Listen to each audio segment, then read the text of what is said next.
Buenas noches, profesor. En esta oportunidad expondré mi trabajo final del curso de dispositivos y circuitos analógicos. Mi nombre es Gianfranco Rosas Soto, de la sección IM53. En el día de hoy hablaré de los transistores y me centraré más en el MOSFET. Ahora, para hablar del MOSFET, primero hablaremos de su funcionamiento, y para hablar del funcionamiento lo dividiremos en dos etapas: hablar de su estructura física y comportamientos.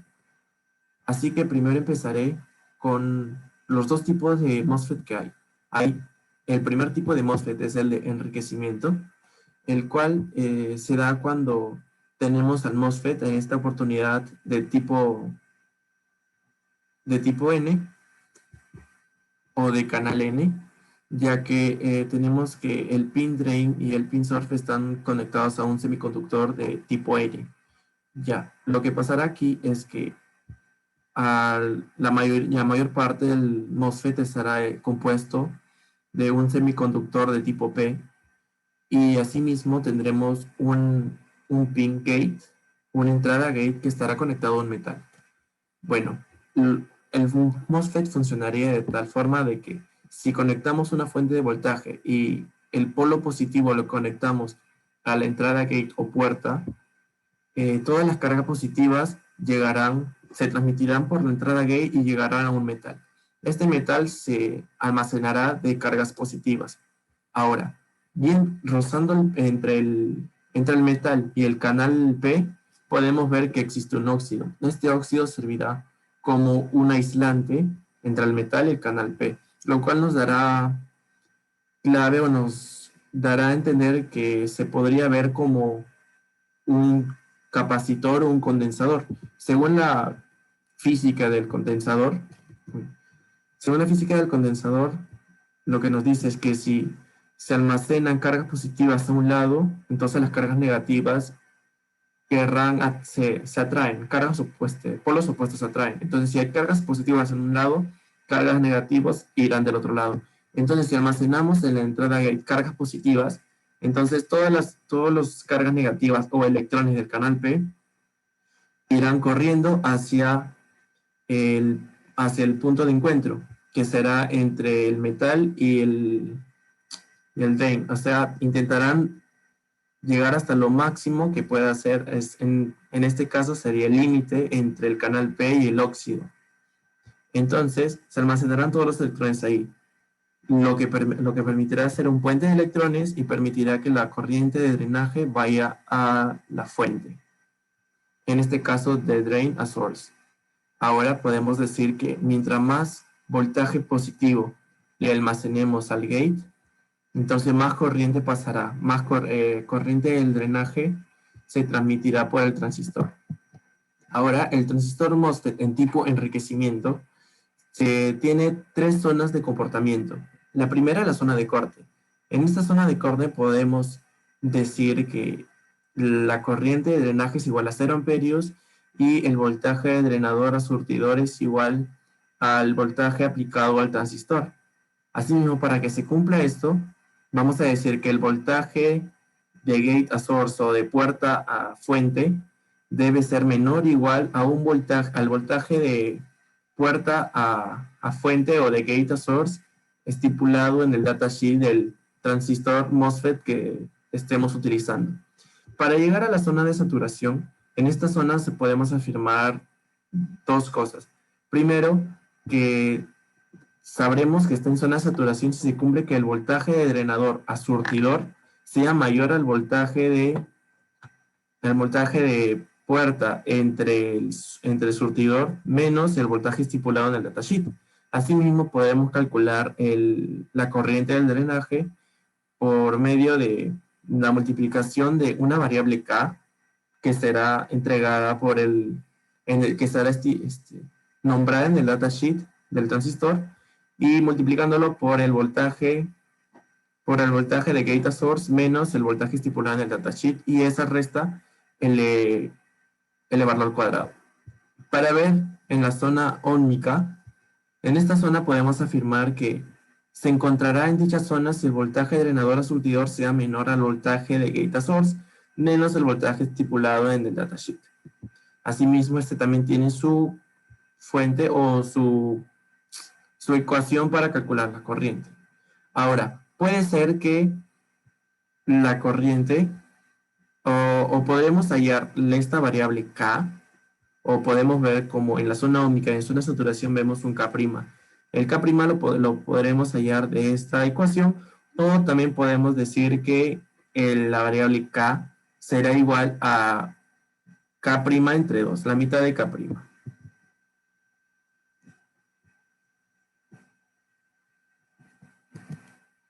Ahora, estructura física, en el tipo de empobrecimiento. En el tipo de empobrecimiento, lo que veremos es que ya hay electrones entre el óxido y entre el metal.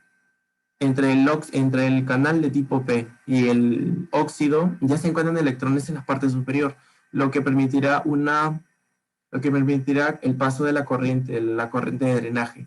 Bueno, en esta etapa, como dice el nombre, empobrecimiento, lo que querremos hacer es que la corriente de drenaje disminuya. Entonces, esto se va a poder si conectamos una fuente de voltaje, pero en este caso, el voltaje negativo o mejor dicho, el polo negativo de la carga, lo pondremos en la entrada gate, lo cual permitirá que las cargas negativas se transmitan y se almacenen en el metal.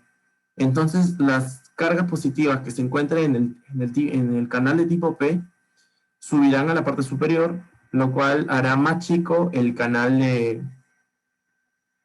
o el puente que está formado de electrones para transmitir la corriente. Entonces, de aquí podemos afirmar que sí, mientras más corriente negativa le pongamos al gate, entonces menos corriente de drenaje transportará el diodo.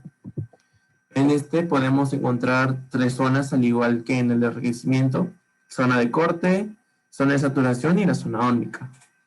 Aquí, en la zona de corte, al igual que en la zona de corte, podremos ver que la corriente de drenaje sería igual a 0. Y tiene su condición.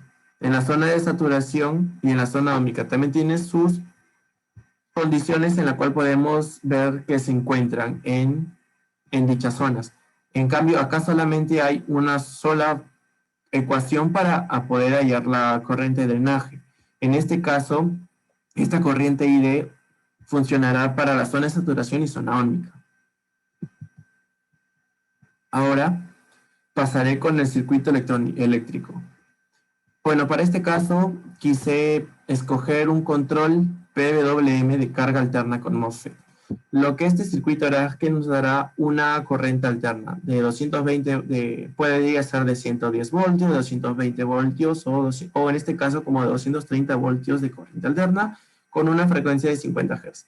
Bueno, para este circuito lo que utilizaremos será un diodo rectificador, un MOSFET, unas resistencias, diodos, un diodo Zener y condensadores, y un octoacoplador o un octoaislante. Bueno, el octoaislante lo utilizaremos para que si el circuito está conectado a una tarjeta FPGA, la corriente que traspase por la tarjeta de FPGA sea aislada de la corriente de la cual estamos utilizando en dicho circuito. Ahora, el diodo rectificador nos servirá como un paso con una forma de manejar el camino por el cual pase la corriente alterna. Claro que si vemos el polo positivo pasará por el diodo, llegará al MOSFET, y el MOSFET, si está en saturación, permitirá que la corriente pase y llegue hasta el polo negativo del mismo. Asimismo, permitirá que pase por la carga, así sea de positivo a negativo o de negativo a positivo. Bueno, lo que pretende hacer este circuito es controlar la velocidad o la potencia que se emite en una carga. Podamos poner ejemplo de que sea un foco, una lámpara, y queramos controlar cuánta luz queremos y si lo queremos subir o lo queremos bajar. Entonces, este circuito permitirá eso. Ahora, un circuito, en otras palabras, sería un control de la velocidad de carga. Ahora, el transistor MOSFET lo que nos ayudará en este circuito será en la conducción, si se encuentra en corte o si se encuentra en saturación, para, para poder darle ese voltaje o esa tensión a la carga para que se pueda, por así decirlo, reducir o ampliar la carga con la que se dé.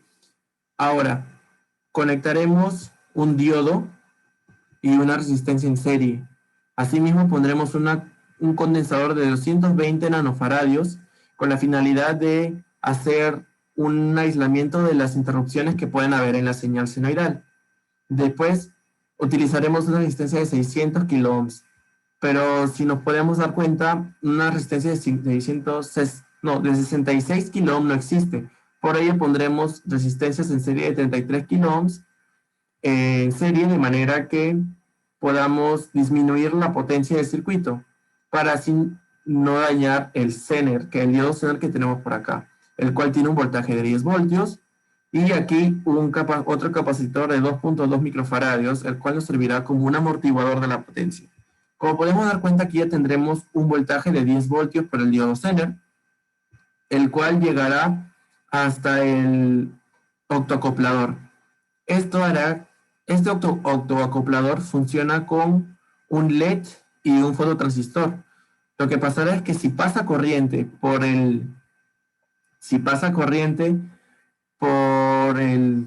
la zona donde se conectará a una tarjeta FPGA, el LED se prenderá y entonces hará que el transistor que vemos aquí se esté en saturación y permite el paso de la corriente. En cambio, si el FPGA no transmita corriente, el diodo no se prenderá y entonces él permanecerá en corte. Ahora, dependiendo del octoacoplador, funcionará el transistor, ya que si se encuentra en saturación, podremos ver que el voltaje del gate será de 10 voltios, lo cual permitirá la máxima conducción de tensión y de corriente hacia la carga. Y si se encuentra en corte, habrá un pequeño capacitor dentro del transistor, lo que permitirá hacer una descarga del mismo. Y bueno, profesor, muchas gracias. Eso es todo por mi parte.